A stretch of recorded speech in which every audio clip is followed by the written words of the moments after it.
It is so interesting that we stand here and we're talking about relitigating what has been litigated not once, but twice. And now they have decided that they want to go a third round.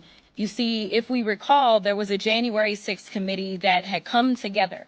And because of the work that was done on that select committee, we ended up with a number of indictments. And when I say a number, I'm not talking about 5 or 6. I'm talking about well over 1,000 people that were indicted. And then after being indicted, meaning that a grand jury was able to hear the evidence and decide that there was enough for the Department of Justice to go forward. We had a number of cases that were tried. We had a number of defendants that actually entered pleas of guilty.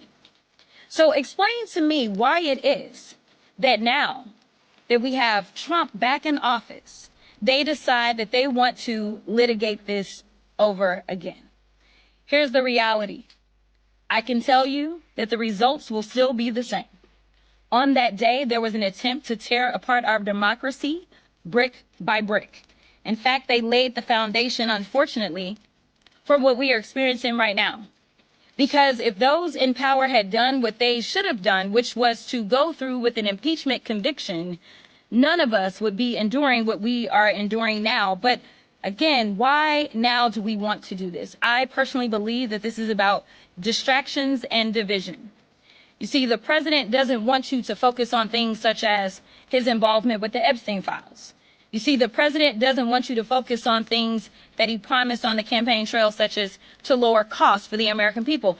The president doesn't want you to focus on his failed Secretary of HHS and the fact that we know almost 100 children thus far have died from something like measles. He doesn't want you to focus on the things that truly matter to the American people that are trying to survive now. Instead, again, he wants to divide and distract. So let me be clear. We are not going to allow them to whitewash this. In fact, the leader was very thoughtful when he decided to put together this team. All of us know a little something about the law because we've all practiced law. And we are going to make sure that the American people get the truth, no matter how many lies they put out there. On January 6th, Donald Trump not only incited the attack, he doubled down by pardoning those violent insurrectionists. And when did he do that? On his very first day in office. It sends a dangerous message that violence against our democracy is rewarded, not punished. No one, no matter how powerful, is above the law. On this subcommittee, we will follow the facts. We will expose the lies, and we will continue to hold accountable those that try to overthrow the will of the people, including the president. This is not about Democrats versus Republicans. This is about defending the Constitution we all swore an oath to uphold. The American people deserve honesty, accountability, and leaders who will protect democracy, not tear it down.